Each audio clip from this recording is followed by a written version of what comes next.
This is QTV. Welcome to our news at this hour. We take a look at the headlines. The Constitutional Court has overturned the High Court's decision to nullify the election of Nkanduluo as Munali Member of Parliament. Police in Lusaka have arrested 3 pastors for theft. And the Council of Churches in Zambia, CCZ, has expressed concern over the delay by government to enact the Access to Information Bill. Here now is the news in detail. The Constitutional Court has reversed the decision by the High Court to nullify the election of Nkanduluo as Munali Member of Parliament. Professor Luo's election as Munali MP was nullified by High Court Judge Edward Musona after losing UPND candidate Doreen Mwamba petitioned her election citing electoral malpractices. In his ruling, which overturned the High Court decision, Constitutional Court Judge Enoch Mulembe said the lower court misdirected itself at law when it nullified Professor Luo's selection because there is no evidence to directly link her to the electoral malpractices. Judge Mulembe says the petitioner failed to adduce evidence directly linking Professor Luo to the allegations, and Professor Luo has expressed happiness over the outcome. She has since thanked the people who have supported her throughout the entire court process.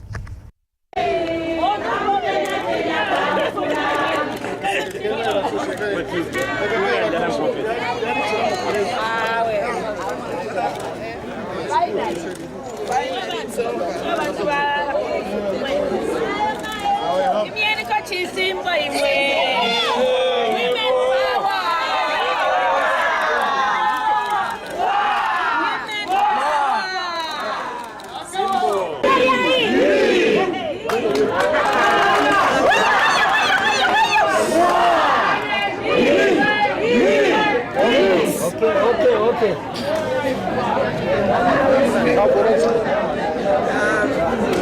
The only message I have now is that I've only got one message, just to thank all the people that supported this whole process. But I'll give a comprehensive reaction when I'm settled.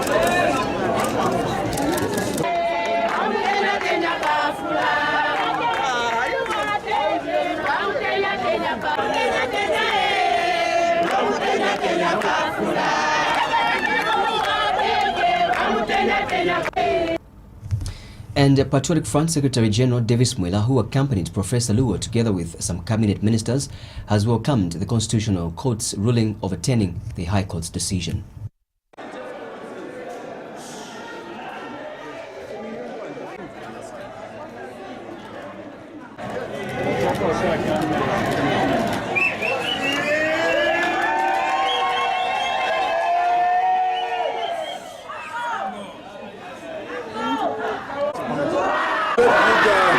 A victory for PF in that we've waited for this judgment for more than 2 years.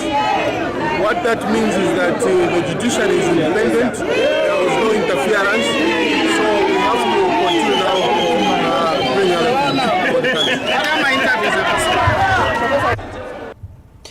Police in Lusaka have arrested 3 pastors for theft of money. Deputy Police Spokesperson Ray Hamonga says Bishop John Nungwe, popularly known as Bishop John General, his wife Pastor Maureen Kakwende and Pastor Paul Kambazo, commonly known as Pastor Paul Fire, have been arrested in connection with a theft of money belonging to a 43-year-old Matilda Mwanza, who had gone to the Bishop Nungwe seeking healing for a toothache. In a statement, Mr. Hamonga has narrated that in March 2016, Matilda Mwanza of Foxdale residential area met Pastor Paul Fire in Tendere compound whilst she had a toothache, who assured her that Bishop John General would be able to cure her in Matero. He explains that upon meeting the bishop, Pastor Paul Fire tipped Bishop John General that Miss Mwanza had a check of 70,000 kwacha. He says Miss Mwanza was told to spend the night at the church, and whilst there, Pastor Maureen Kakwende, the wife to Bishop John General, advised her to open an account the following day.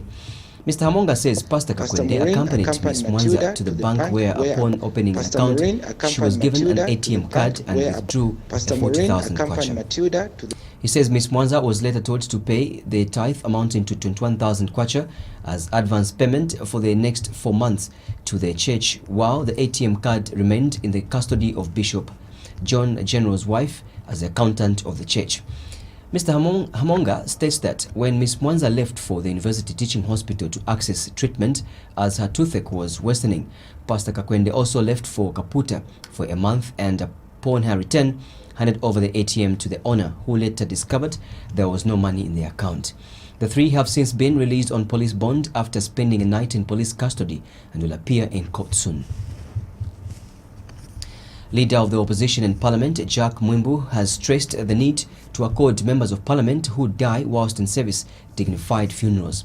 Mr. Mwimbu is concerned that despite MPs being national leaders, their remains and funerals are treated like that of those who are ordinary citizens once they die. Contributing to a debate on a motion to convey the House's message of condolences to the family of the late Sesheke MP Frank Kufakwandi, Mr. Mwimbu says parliamentarians deserve a dignified send-off when they die. Mr. Mwimbu, who is also among the Central Member of Parliament, states that government should give MPs the due recognition of deserving leaders that are serving the nation with dignity and honor. He has also urged government to consider improving health facilities in the country to avoid spending public funds on evacuating national leaders who fall ill. Mr. Mwimbu has further called on the Speaker of the National Assembly, Patrick Matibini, to break the parliamentary tradition of delegating to others to attend funerals of members of Parliament who die while in service by attending such funerals in person. Mr. Speaker, is not prudent. It's not prudent that the father of a child who has passed away does not attend the funeral. When the child dies, the father says to another child, "You will attend." He doesn't go. The traditions which are in this house are archaic, are old, and should not be tolerated. We should be moving forward, Mr. Speaker. The point I'm making, I know that the institution, Mr. Speaker, has captured you. I know my colleagues may not raise this issue, but I have been talking about this issue, and there have been urging and changes being made. I'm aware that from the time you ascended to that position, you have made several changes. We are aware you have been attending church services and so on, which was not there in the past, but we urge you to make the step fair and attend the funerals. With those few remarks, Mr. Speaker, I would like to request and pray that the soul of our colleague is accepted by our good Lord. And President Edgar Lungu has assigned Northwestern Province Minister Nathaniel Muhukwanu and Minister of National Guidance and Religious Affairs Godfrida Sumaili to represent government at the funeral of the late Sesheke MP. Mr. Muhukwanu has told the House in his debate on the notion of conveying the House's message of condolences to the family of the Kufakwandi that government regrets the MP's death. Mr. Speaker, the late member was certainly dearly missed, and I can confidently say so even on behalf of the government of the Republic of Zambia. When we took note of his illness and the complications that he was grappling with, the government quickly moved in to have him evacuated to seek better medical care from where there were improved facilities. To this effect, your Honorable Mr. Speaker, His Excellency, the President of the Republic of Zambia, has since appointed 2 ministers, myself and the Honorable Minister of National Guidance and Religious Affairs, Honorable Sumaili, to represent government at his funeral tomorrow in Sesheke. We would like to pray for the soul of the departed colleague to rest in eternal peace, and that the people of Sesheke Central will find solace in the loving care of our Lord. The motion to convey the House's message of condolences to the family of the late Sesheke lawmaker was moved by Acting Leader of Government Business, Stephen Chungu. Opposition Patriots for Economic Progress PEP President Shaun Tembo has hailed a government's decision to list Zafico on the Lusaka Securities Exchange, LUSE. Mr. Tembo says the move is progressive as long as government does not have any hidden agenda. He says if handled well, the move will allow ordinary Zambians to own a stake in their national asset, which will consequently increase corporate governance, accountability and transparency. Mr. Tembo adds that the development will also help in raising the much-needed capital on the open market. Since challenged people opposed to the listing of Zafico on Lusaka Securities Exchange to outline to the nation the alternative policy solution for dealing with poorly managed and often loss-making state-owned enterprises like Zafico. Mr. Tembo says Zambians should dismiss the people against the move if they do not have the alternative policy solutions to this matter. Our position on this matter is that provided the PF government has got no ulterior motives on this proposed transaction, we as Patriots for Economic Progress fully support this proposed listing of Zafico on the Lusaka Securities Exchange for a number of reasons. First and foremost, when you list an entity on the stock exchange, it greatly improves the corporate governance, transparency and accountability for that entity because it requires to report to the various shareholders on a regular basis. In addition to that, the proposed listing of Zafico on LUSE will also allow Zambians to own a stake in the entity. And also, this will also facilitate the raising of the much-needed capital for the Zambia Forest and Forestry Industries Corporation, Zafico. Council of Churches in Zambia CCZ General Secretary Father Emmanuel Chikoya has expressed concern over government's reluctance to enact the Access to Information Bill into law. Father Chikoya is disappointed that government has still not tabled the bill in Parliament, despite calls by stakeholders to have the bill enacted. He tells Q News that the absence of the Access to Information law is what is creating room for speculation on various issues, citing the speculation on the purported sale of Zafico.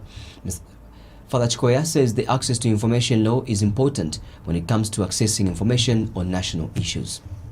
Government is duty-bound to avail information to its citizens. They must not wait until there are leakages. They must not wait until there are speculations. It is the duty of those in government to ensure that the right information is made available to the people of Zambia at any given stage. The battle, the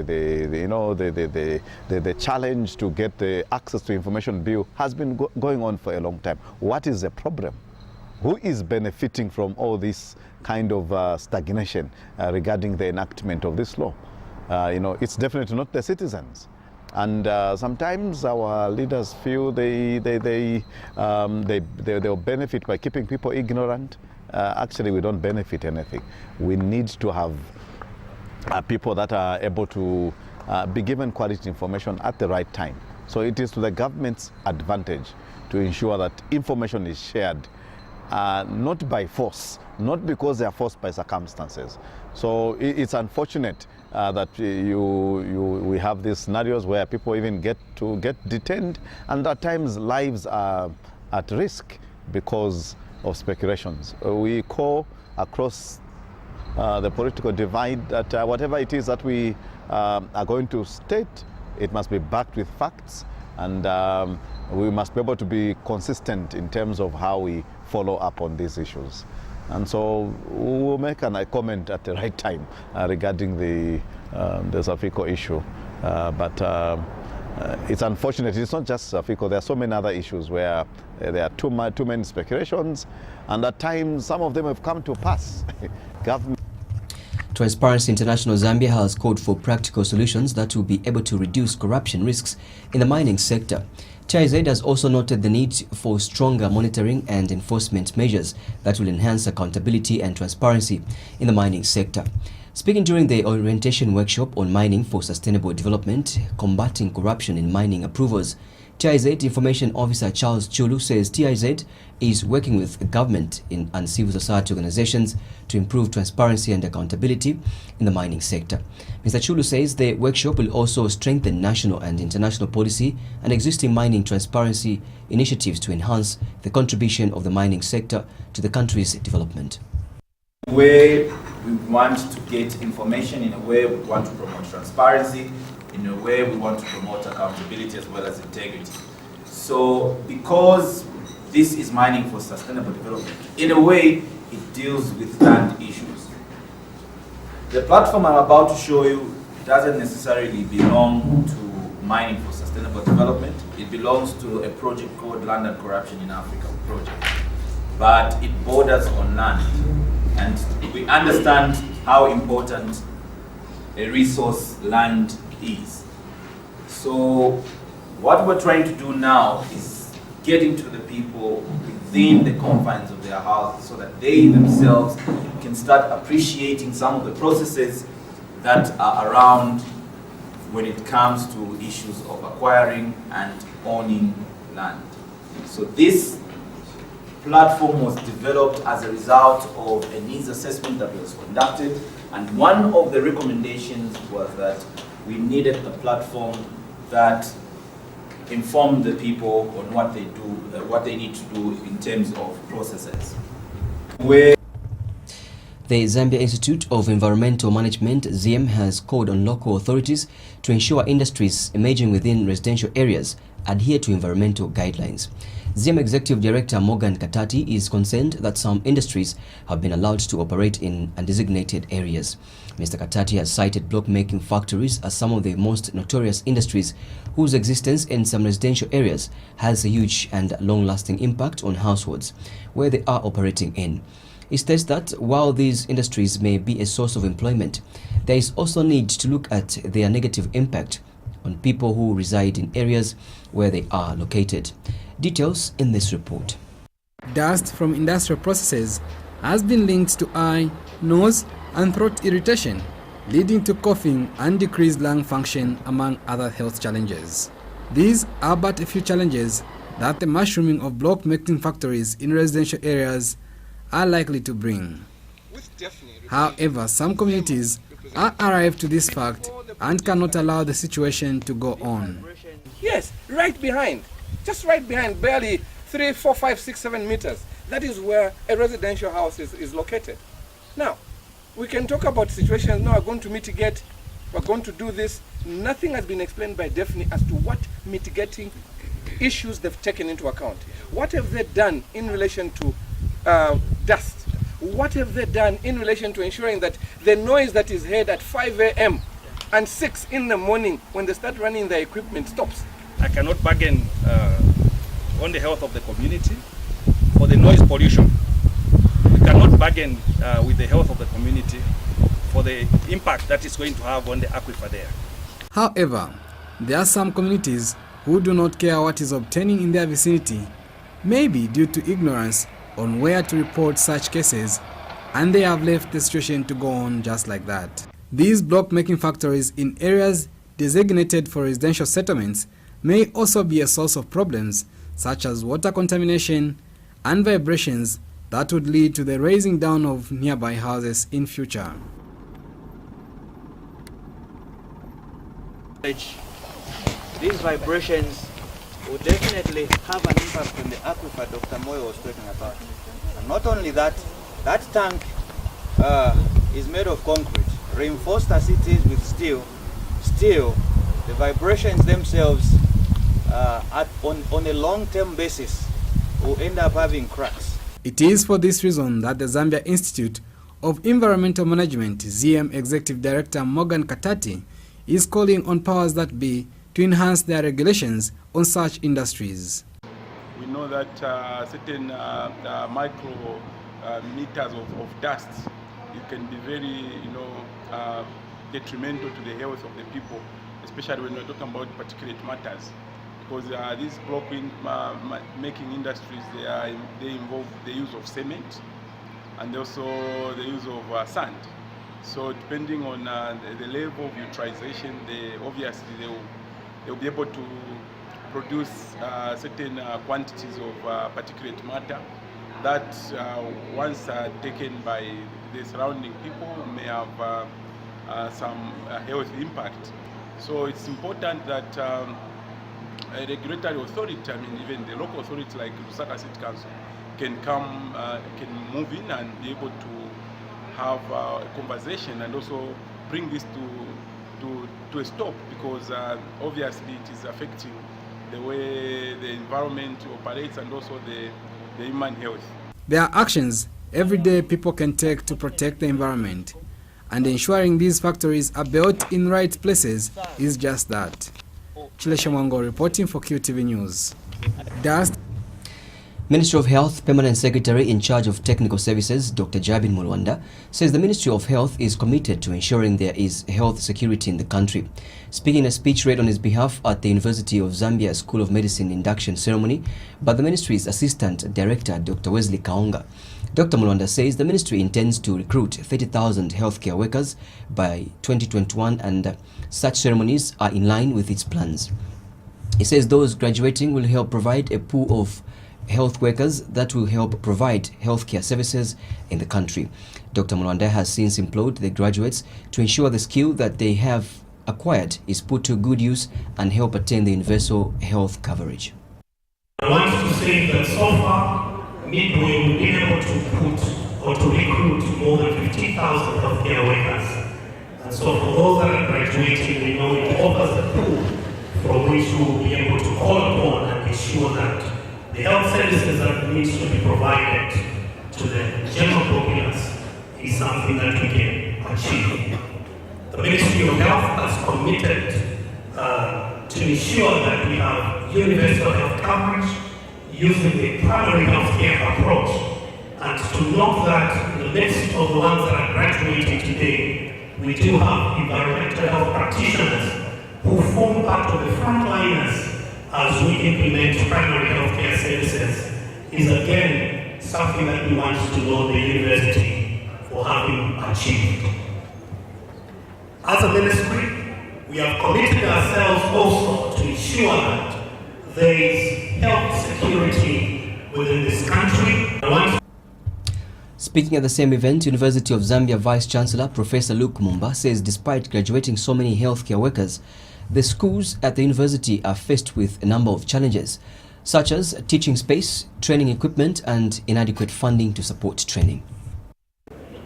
The total number of graduates today is 608 as compared to 389 in the last academic year.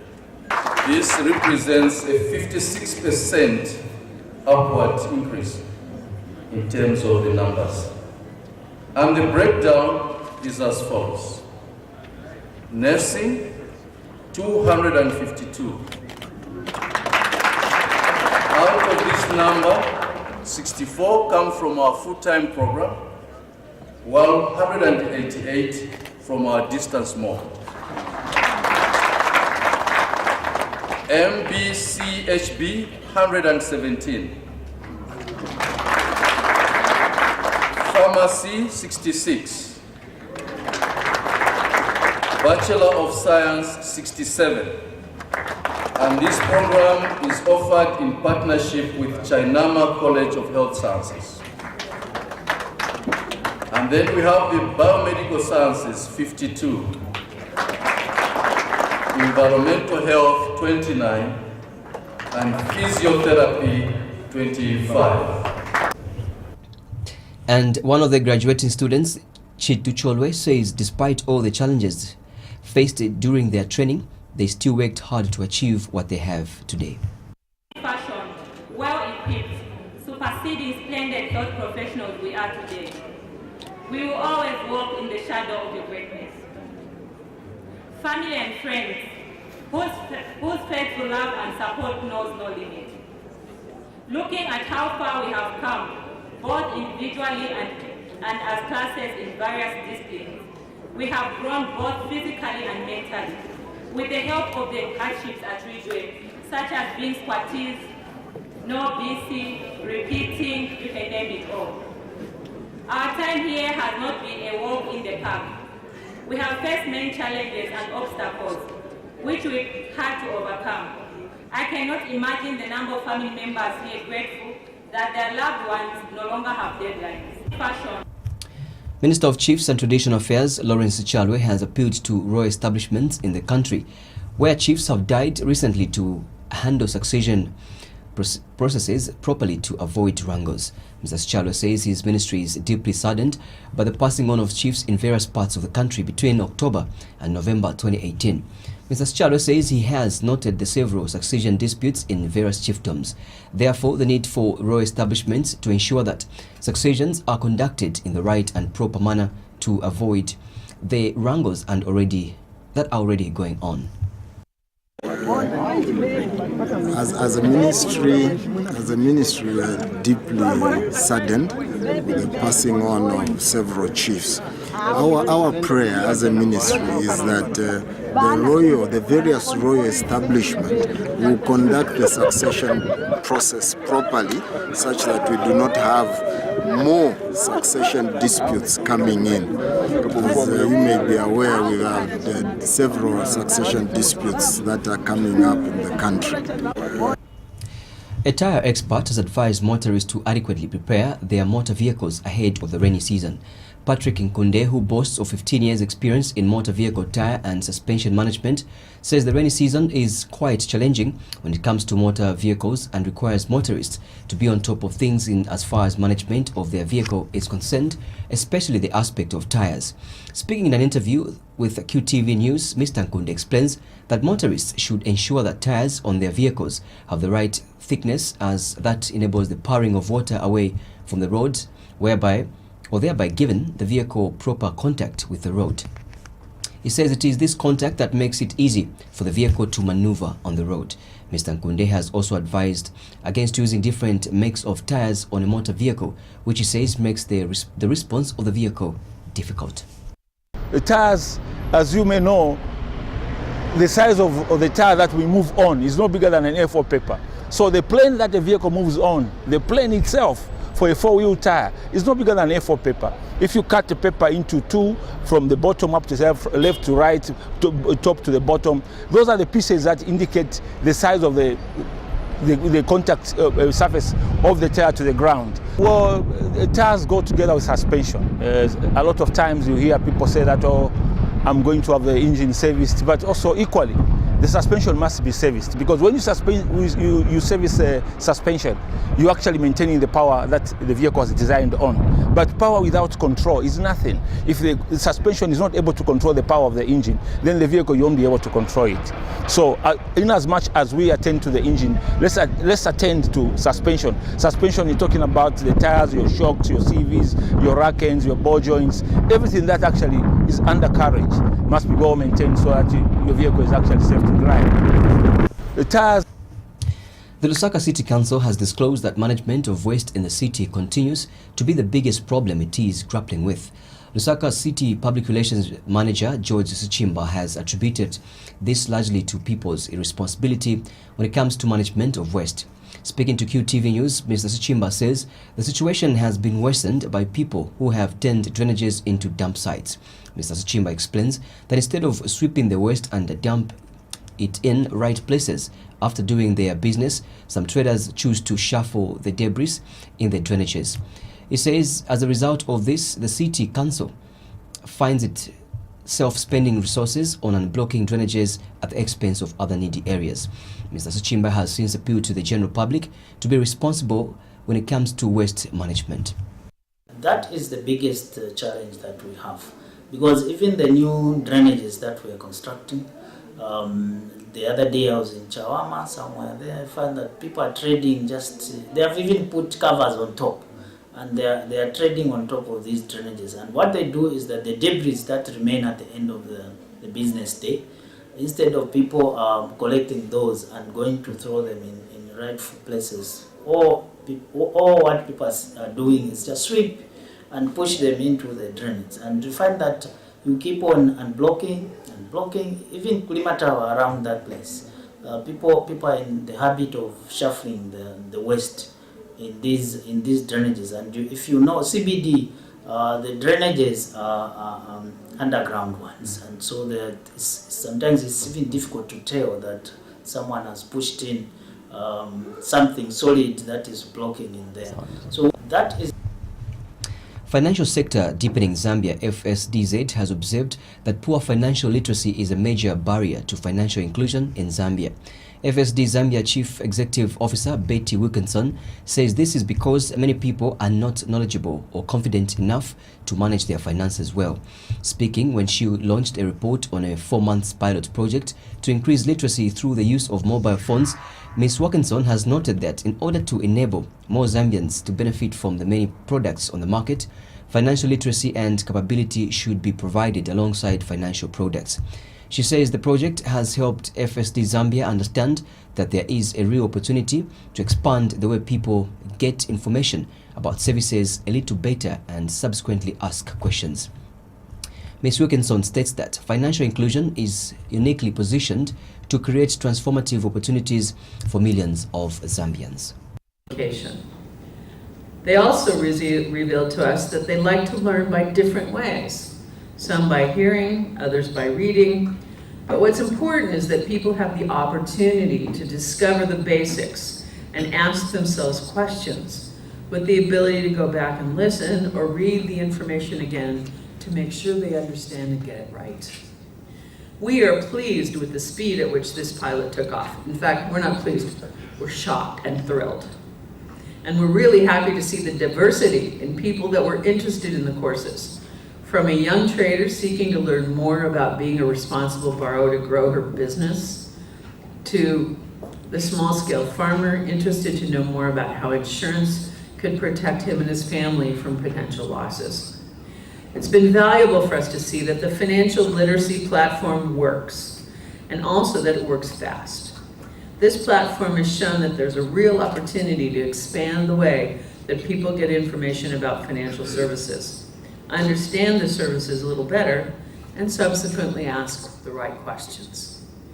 The next step for FSD Zambia is going to be to see how Zazu works with other organizations to deepen capacity and capability and help people better understand their finances. We will also be looking at how private companies could use Zazu as a vehicle to explain their financial products. Speaking at the same event, Zazu founder Perseus Mlambo says his organization intends to increase the number of people accessing financial education and develop more unique courses in financial literacy. It happens in the middle of the night. Somebody cannot call upon people at Mayfair to get a claim because they haven't got any insurance. Similarly, they can't go to the nearest bank or to the nearest bank branch because they haven't got an account to draw from their savings. And they can't call on their friends or family because they don't want to be a burden. So what most people often end up doing is to go to the loan sharks, otherwise known as a Kalova.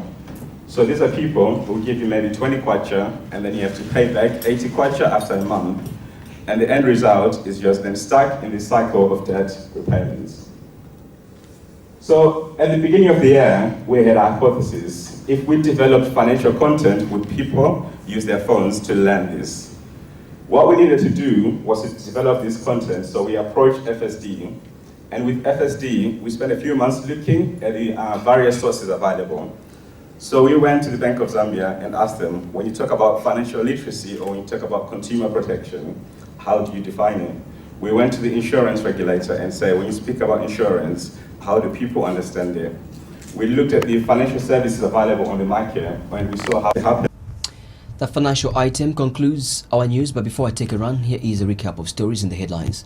The Constitutional Court has overturned the High Court's decision to nullify the election of Nkanduluo as Monali Member of Parliament. Police in Lusaka have arrested 3 pastors for theft. And the Council of Churches in Zambia, CCZ, has expressed concern over the delay by government to enact the Access to Information Bill.